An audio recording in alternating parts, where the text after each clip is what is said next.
Hello, welcome to the Boss It podcast with Mark Edwards and Michael Humblet. This podcast is released every week and is an over-the-shoulder look of a frank and candid discussion between two experienced software executives, providing you with useful tips, techniques, and the latest concepts to help you grow your software business in the fast-paced digital age. So let's get into it. Here is Mark Edwards and Michael Humblet.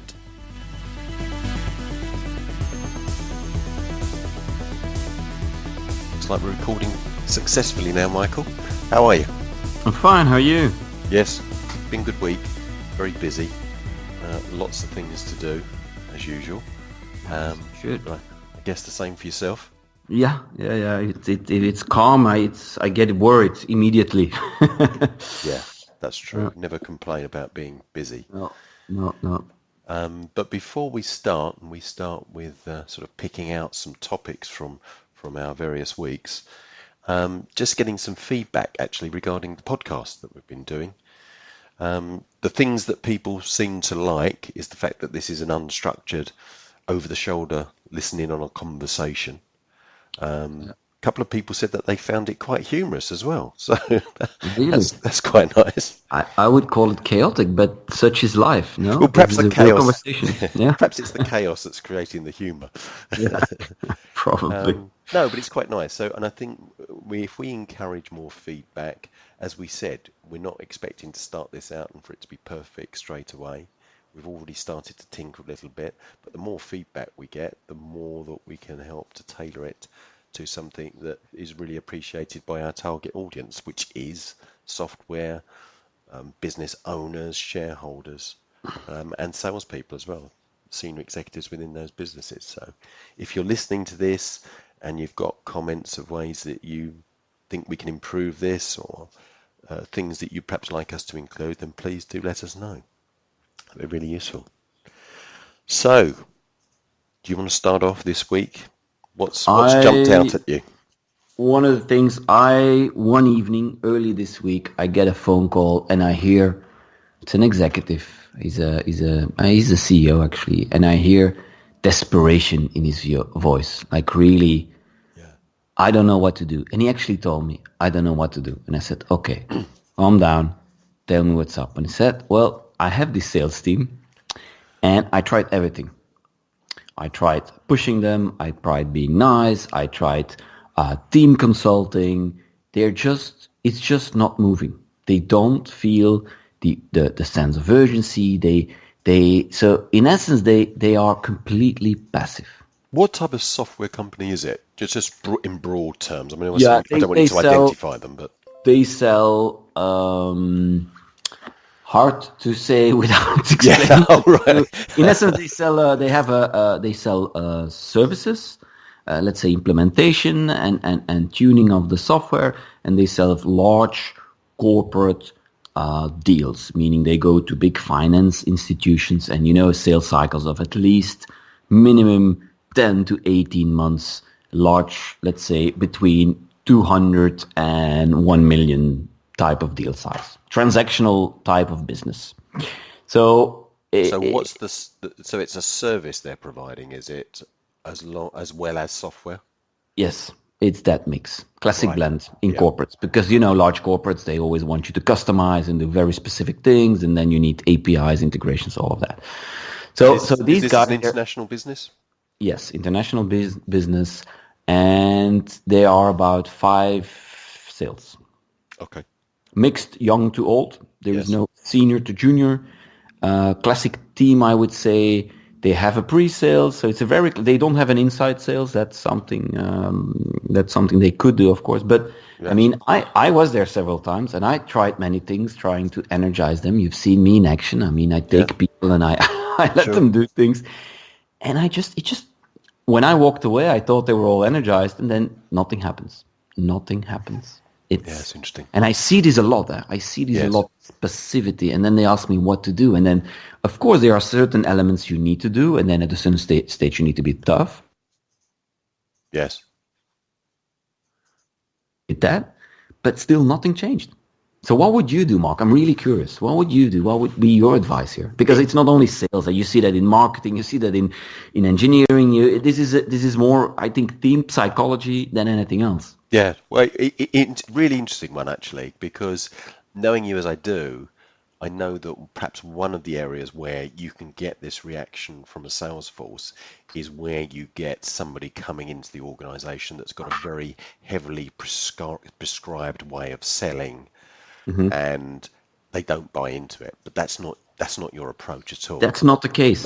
No. So they've actually followed a lot of my advice. Yes. Of course, after a while it goes down, and it's also the nature of that business. It just takes a long time before they get business. So there is, of course, this tendency, like a negative spiral a bit. You feel that. Yes. But then again, normally when you follow what I'm saying, in 98% of the cases, it picks up speed. It really picks up speed, and I saw it picking up speed, but it's still very passive. The whole. Yeah. And then when I sit there, I don't hear any noise. They're all busy on those computers. And after like 2 hours, I stand up. I said, "Hey, dudes, is somebody gonna phone or do something?" Wow. Yeah. But yeah, it's amazing. It's amazing. Yeah. I think I've seen you in action, and I think one of the things that you're good at is putting energy. Exactly. And helping motivate people. So could be a number of things there. It's an interesting question for me, because many years ago, I was actually looking at setting up a sales training company and addressing what we felt was the cause of one of these issues about changing behavior in salespeople. Is that, when I was younger, I went on many training courses. I was involved in organising training and I'd done that on a number of occasions. And I think salespeople typically, by their very nature, they tend to be fairly extrovert. They tend to be quite motivated people anyway. And they will often come back from sales training, sales coaching, quite motivated.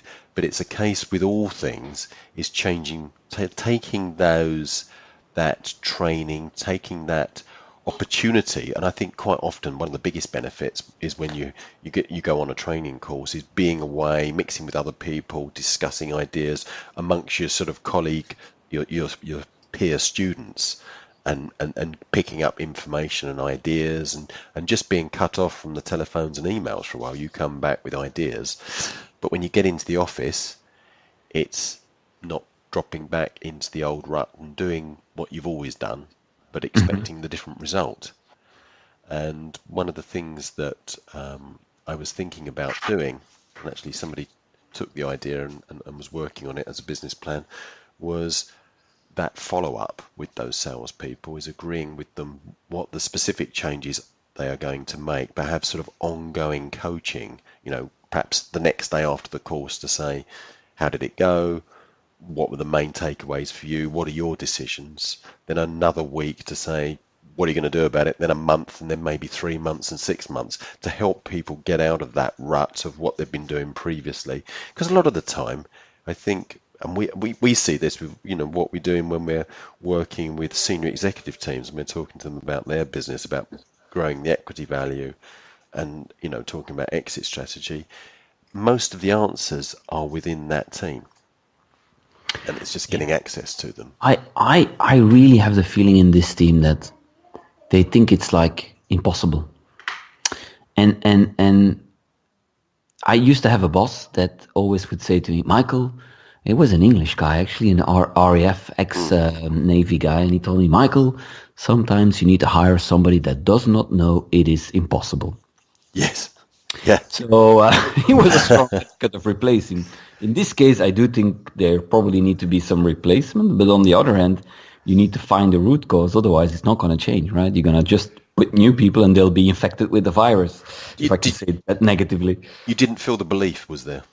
No, it's like, even if they sit and nothing moves, there's nobody hunting them down, right? So you have two ways. I believe, like you just said very rightfully, most sales, they are intrinsically from deep down motivated and social. They want to do things. They do. But I don't feel that there. So probably the previous manager hired people that looked like him, or I don't know. So they're just not, one, they're not energetic people. Two, you can energize some of that by infusing it with new people that really start going at it. Yes. Or you hire external parties, like I'm just saying something, cold calling agencies that infuse you with leads. So you have to pick up, so you keep them busy. That's one of the things I like to do, is like, I like to really focus in the beginning on quantity, not quality, because a lot of these they're just passive because they're waiting until something happens. Yes. So I first gonna raise the something happens. I'm not just gonna fuse it so they don't have time to rest, right? And then I'm gonna work on the quality. Do you think there's a lot of pressure being applied to these salespeople, especially when there's long sales cycles? Yeah, not enough. But I also have seen the negative. I mean, we both worked with a company at a certain stage, Mark, that you and I, where there was like too much pressure. It was that doesn't work either. No. So it is a very, very difficult balance. But I think in this case, I mean, it's time to do some slapping for sure. And I would actually pull them a bit apart, the team. I would reshuffle the way they sit. That's a typical one. People are territorial, you see that. So you do this training, you've seen it so many times, you do it, everybody sits, and then if you just ask them, they come back in and said, I want you to sit differently, they start complaining and murmuring. But I'm like, that's not your spot, you just sat there by accident, right? Yes. So I would already physically change the room. That is the first thing I would do, because it changes the brain. Yes. And so there are lots of things I told them that we need to do, but still I'm very worried. It's one of the first times I'm really thinking, oh boy, this is a difficult one. Have they got KPIs in place that can monitor the sales cycle? They have everything. That's the whole point. They have, I think, maybe too much KPIs and too much reporting in place. That's interesting. And some of these, sometimes you'll see it. I bumped into another company. I was helping one of their investors, and there you had a VP of sales. That is, if I would check his CRM, he had a team of 20. It's the first time in years I've seen a CRM system that was completely, utterly detailed to perfection. And if I would look at his, he also had some deals he was doing. If I would look at it, they were all in green. You know what I mean? You have red and green. So they were all good, but there was no sales. That's a long time. I was like, so you guys are telling me you have the perfect system, everything's right, but you're not selling. Yes. Well, then I rather chase you for the system, but get revenue, right? Which is that's typical for good sales guys. Yes. Yeah, that's right. I mean, you got to be outcome focused. Your outcome is not to complete your CRM or to complete all your KPIs. That hopefully is a tool. But if it's not working, you've got to reappraise that. Yeah. So the one maybe they're measuring the wrong things. The one statement I always do when I start these things is like, you do not need a good CRM to sell. No. Right? Do not need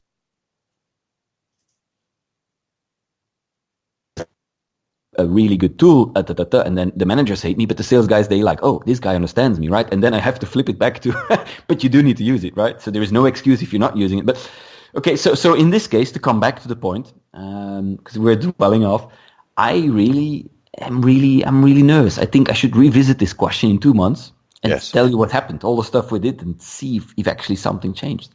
Because I've seen this several times already. So what's your gut instinct? Because sometimes just when you get a problem like this, it's not always really obvious as to where the problem lies. You know, you're looking to see the fundamentals are in place. You said that they've got a nice mix of ages of salespeople, which, you know, typically works pretty well. The more experienced working with the less experienced. You've got KPIs in place. They've got these long sales cycles, but you think that they've got the KPIs to be able to make a decision and hopefully qualify out the right organisations. They're not spending time on sort of no-hopers or not sitting there with, you know, the happy eyes on. I think the way to do this, and I really believe this, is that they should hire an inside sales to make sure that the volume and the prospecting is controlled and in large amounts. Very energetic person, boy or girl, doesn't matter. And I would take one of the other sales guys and make him a champion, and I would really isolate him for like a few weeks, 2-3 weeks. Only those two. Yes. because all the others, when they will see that suddenly that starts picking up and there's a lot of fun and there's a lot of energy and it's really flowing, they will go there and they will want to be part of it. I think I haven't tried that one yet. It's rather drastic, but I think this might work. Is there a flow of leads coming through to them? No, that's another problem. It's a tough one. It's a really tough market. Yeah. It's a really tough one. So that's also always, everybody wants to be part of the winning team, but most businesses that I know are not winning the whole time. It's tough. Sure. So I also think that's why I said I first want to focus in this case a bit on quantity, because they're just, if they get in 2 leads a week, what does the sales guy, if they're going to wait?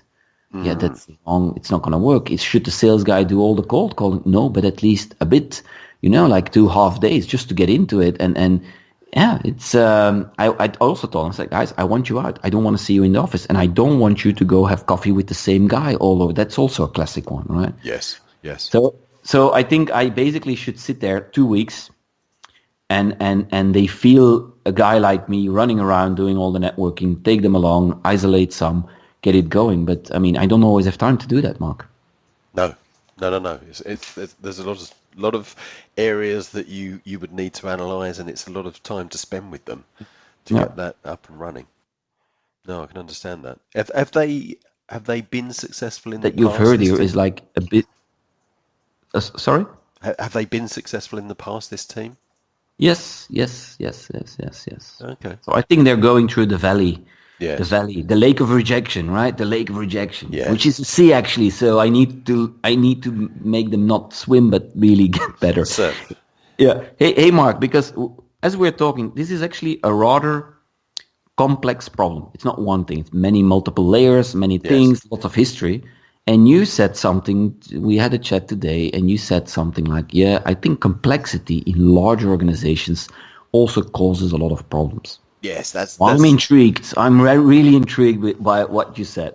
Yes, that's something that's I've been reminded of this week. A couple of the organisations, quite large software organisations that I've seen, when you're talking to those senior executives, you can see as we're sitting discussing, they're trying to define their own business, to profile it to me and explaining various strengths and weaknesses. You can see the level of complexity that has been built up within the organisation. Organisations that have grown successfully, they've made some acquisitions, but they're also starting to think about bringing that company together, perhaps looking to create a more clearly defined profile of the business. Because when you make acquisitions, it can create additional complexity, which is quite hard to deal with. But I can see for those senior executives, the degree of complexity that they have before them is really is one of the biggest issues that they face. And problem solving when they are having to juggle so many different things, I think that's a really big issue for them. They probably need a bit of a holiday as well, actually, and then to revisit this. A couple of the companies I saw, the people I was meeting, because on one occasion I was meeting 3 of them, but I think 2 of the guys that in that meeting were looking quite tired, and that happens as well. And you're not going to be at your best if you're feeling tired. But simplicity, I think, at the end of the day, and being able to simplify things does help you in solving problems. Most of the people that I'm seeing that have created and worked within a larger organization, they've got the ability, but if they're having so much thrown at them at the same time, problem solving and focusing where they really should be doing their work. So so let's make this very pragmatic here. I'm listening, I'm thinking, okay, so let's imagine I'm one of those guys. And I'm listening. So what should I then do? Clearly you need to take me out of the business for a few hours, so I'm not within my day flow. Yes. But what would you do with them? How would you bring them to the essence? How would you pull them out of the trenches? Yeah, I think taking them out of their normal environment does help. It can be done, obviously, on their premises, but there tends to be more distractions. And I think going somewhere that helps stimulate the thinking, a little bit in the same way you were talking about moving these sales guys around, it can Yeah. help stimulate thinking. So bring them out of that environment, and then I think you've got to get those people relaxed in the right frame of mind and working together as a team. That's really key, because quite often if you've got, I mean, we often deal with saying we may have 8 of the senior executives, 8 of the board members together in a room. The thing that we need to do is we want to get 8, or including us, maybe sort of 9, 10 or 11, for say 3 of us working there. We need to get all of those brains working on the problem. We need to get them all activated so that we haven't got people that are sitting there with their laptops open and they're looking at their emails coming in and they're answering odd emails when they think no one's looking, and they're answering text messages. So I think you've got to try and put that to one side. So you need to set up some rules, but then I think we need to make sure that we're focused on one thing at a time. And the first thing is really defining the question as, what are we here to do today? What's the objective? And I think the more carefully you define those questions, it makes it easier to get everybody thinking in the right way and aligned. Yeah. And it probably takes 20 minutes it's a bit like a sport. You wouldn't go into a race, just sort of from cold to run it performing at 100%. There needs to be a little bit of a warm up. And I think sometimes some sort of management exercises can work quite well, where you just sort of something a bit light-hearted maybe. Get Yeah. people up on their feet. I'm a great believer in visual thinking as well, Yeah. so that when we're doing problem solving, is trying to make everything as visual as possible, and even sort of saying to people, let's see what artistic talents you've got or not, but it doesn't matter how good it is, as long as you know that you can create something that visually people know what it is to try and think in visual terms, and then to get people up on their feet Yeah. doing things. Yeah. And I think that can help. I do the same. I let them stand up and draw. Yes. Yeah. No, I think the visual thing is a very important one. Also, especially for if you you can get overwhelmed with all the details. It's most of the time saying, okay, what's the goal here? What's the ultimate goal here? Yes. You draw, and I also on purpose, because a lot of these, because I've spent a lot of time in these business planning meetings. A lot of them sometimes they are, in my opinion, 2-3 steps too far. Sometimes when I'm saying, yeah, I get that your ultimate goal is to get there, but let's just, for the sake of your brain, let's just look 3 months ahead. What are the 2 things you need to do Yes. to get there? And then you see them relax and calm down, and then they learn to say no to all the rest. Yes. That's a good point. I think, yeah, that we say ideally we want to come out of the room with 3 key actions, Yeah, exactly. not to give them the feeling that they're going to be overloaded with, here's 50 things we're going to do this quarter, because that can be too much. And I think also on occasions you can see people sort of sitting back a little bit thinking, well, I don't want to volunteer something here because I might end up with this on my desk. And I think you've got to get away from that. There needs to be a good amount of trust within the room. Let's Yeah, not be scared of asking stupid questions. No, and you have to divide the work, so it's a nice balance. I do that a lot. So then you don't get the this guy's gonna solve it again, and that guy is always solving everything. That's not the idea. Yes, that's an interesting point, because I think as a sort of in parallel to that is also you'll have different personalities within that room. One Yeah, of the things that you want to make sure is you really do have a team effort. And like with any team, a happy team, one that's getting on well interpersonally, is going to perform better. You see that in all team sports, don't you? So quite often, if you've got a room of 8 to 10 senior executives, there's going to be some historical friction. And I think you've got to try and overcome that, get people relaxed, yeah, and then that means that when people are putting forward ideas, those ideas are really being looked at objectively, not from the perspective of I'm not too keen on this chap. I don't want to have any of his ideas going forward. I've seen that sometimes, and I'm quite open about that in actually sort of stating that up front and putting down some parameters, some guidelines of how we're going to make it effective. I have to laugh. I have to laugh, Mark. I was at a certain stage working for a French company, Yeah. and the French tend to have these. They call it comités. That's like you put 5 people in a room, and they have to think about something, and then it goes down. And they have this. I mean, the companies I worked for, let's say it like that, without insulting anybody. Yeah. And at a certain stage, I was sitting in these comités, and I was thinking, what the hell am I doing here? And then they made me the boss. So they made me make a committee to run the other committees, which then became completely ridiculous. It's like the Belgian government approach, right? 5 governments, nobody really knows well. And then one day I was sitting in the committee of the committee, and we discussed this whole thing, a whole day, brainstormed the whole stuff. We had all these elements on the board. We were really excited. I thought finally we're getting somewhere. And the boss, the CEO, walks in, sits down, looks at me, says, "So Michael, what did you come up with?" And I said, "We're going to do tack, tack, tack, tack, tack." Really well structured for once. Yes. No chaos. And the guy looked at it and he said, "Well, I like it, but we're not going to do that. We're going to do this." Wow.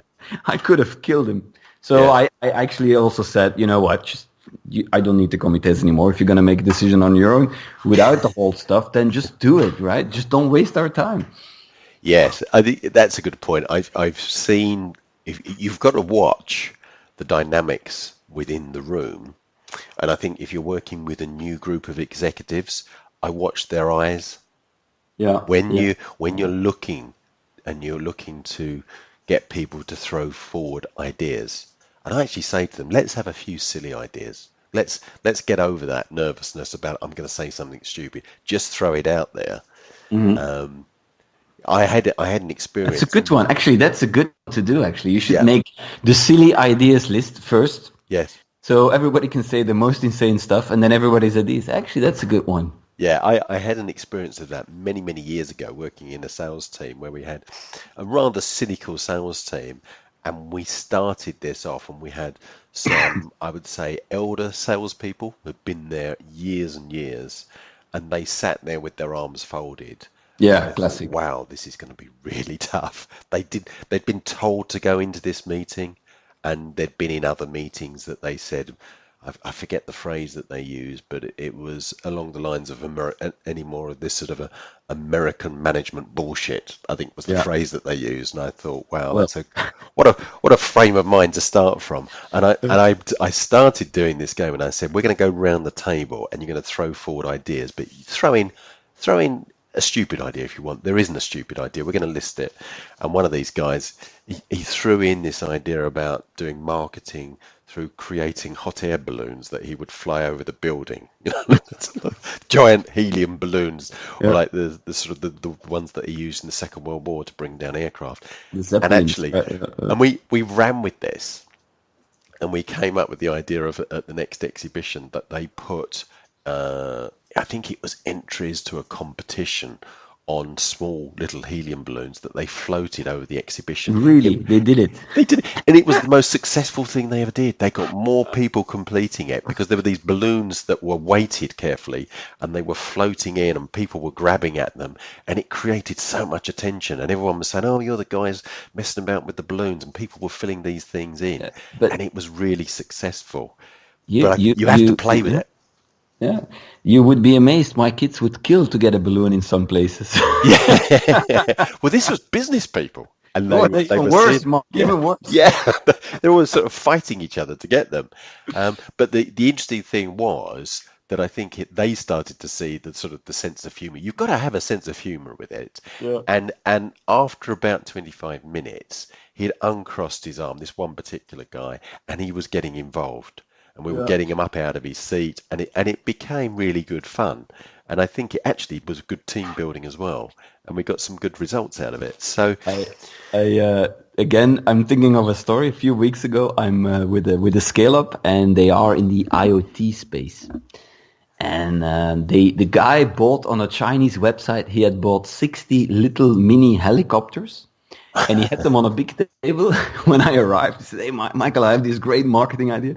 So he was putting stickers of his company on it, and so he would put them in a box, and he would ship them off to CEOs of companies that he wants to reach. And what happened was they would get a box, they would open it up, a nice box, And there would be these little helicopters, so they would look at the helicopter and think, what is this? And then there would be a paper in the shape of the control. And the paper actually had the picture of the control and said, are you looking for this? Give us a call. They got many phone calls, by the way. Yeah. I don't know what it gave from business, right? It's a nice gimmick. It got attention. The question is, did it give any trust for them to buy? Yes, true. Yeah. I can remember going to one of the early AIM exhibitions. I can't even remember what AIM stands for, the Association of Information Management or something or other. There's another one coming up soon that I'll be attending. But this was one of the early ones in the USA. Can't remember where it was, maybe Philadelphia, New York. And Highland Software, they were quite well known, and they did this for a number of years, different exhibitions. They had a magician. Yeah. And he was talking about the fact that he was a shareholder in Highland Software, which that was quite interesting. That caught my attention because I thought this is just some guy that they've hired for the day. I thought, no, he's not. It's interesting that he's got some shares. But he was a very, very good performer. And actually, he just sucked up the audience from all of the other stands. Yeah. And while they were doing that, the Highland Software stand was the most popular. Really did draw attention to them in a very effective way. But it was that comment for me that really stuck in my mind. I mean, this must be 20 years ago, maybe even more, that he was a shareholder. I thought, that's interesting. Yeah, I seen a similar magician working at a company called Knowledge Lake, also on a name show. And it really worked because he would throw money on the floor and then wait and people would pick it up. And he said, it was really, really, really good. I mean, I don't know if it would work everywhere the way he approached it, but I was also intrigued. There was always 30, 40 people standing around him the whole time. Yes. And then I think that you will see somebody be very successful doing that, and then a few people will copy it, and this is like all marketing, and then you've got to change it because that's no longer fresh and original. You can't keep doing the same thing. I think we should tell them to use Zeppelins next time. Yeah, we'd have a go at that one. Start a business, Zeppelin marketing, eh? Zeppelin marketing. We can provide you helicopters without the control. Yeah. I still like it. It's so funny that you think, what? I by the way, as we're rambling on, I had this company. I forgot the name. One day they walked in, and they were trying to sell to me. Yeah. And they gave me this big button, and they didn't say anything. So they were talking, and suddenly, out of nowhere, the sales guy pulls out this really big, massive button, and he put it in the middle of the table. And of course, all guys on the table, you want to push. And he said, no, you can only push it when we're gone. Okay, so we kind of had this piece of conversation, and then we would walk out, and when, of course, we pushed the button, and then it said, it's time for sales now. Please send your order to blah, blah, blah, blah, blah. It was a funny one too. Yeah, I think there's been lots of things used by successful salespeople. I remember reading Victor Khayyam's book that he had to do a presentation, very, very important one, and there were just a big queue of salespeople that were going in to pitch this large corporate. And he took a chimpanzee with him, and he walked in, and the chimpanzee was on his shoulder, and it ran around the boardroom. No way. And it created utter chaos, and they all loved the chimpanzee. And then he said, and then in 30 seconds he delivered his pitch, and he got the business because they really remembered this guy. Poor chimpanzee. I know a guy. We have this in. I worked in the beginning, early days, really short for a marketing event bureau. Yes. And this guy would do all his business in one day. And we have something called Saint Nicholas. It's like he looks like it's a guy dressed up with a long beard, and he gives toys to the good children, the bad children go to the bad. Yes. Something. Father Christmas, Santa Claus. Yeah. Santa Claus. They're slightly different names in different countries, but yeah. There we go. Yeah. And he would actually dress up like this guy. He would take another guy with him, and he would just visit one company after the other with a big bag of candy. He would just walk through. They didn't. He would just walk on, threw the candy everywhere, meet the guy, gave him a kiss even, and gave his walked out, and he would have 5 to 10 deals in one day. Amazing. Amazing. Yeah. I don't know if I ever told you that with the first exhibition we ever went to when I started this business, my partner and I, at that time, we went to the States and we announced to our target market that we would be there and we would both be wearing red carnations in our lapel, which quite a few people saw and came across us. I remember one chap saying to us, he said, I don't know if you've met up with your date for today, but I've just seen him around the other side wearing the red carnation. Really? Which really made us laugh. But really quick of him to do that. Yeah. Good Well, stuff. we've got to put a stop to this. We're rambling on. We are now at 34 minutes, which is, I think, it's the longest podcast. We said we we're going to do 30 minutes. Yeah. You've just been talking too much today, Michael. Next I time we couldn't do stop war you. stories. I like these war stories because it's fun. Okay. All salespeople like the war stories, don't they? True. Well, excellent. So this was the Boss It podcast. If you like it, please put a like. Also subscribe. And also, as we said at the beginning, please let us know what you like, what you don't like. If you like the war stories like Michael and myself, then please let us know. So thank you very much for today, Michael. And we'll speak again soon. Speak to you soon. Bye. Cheers. Thank you, Michael.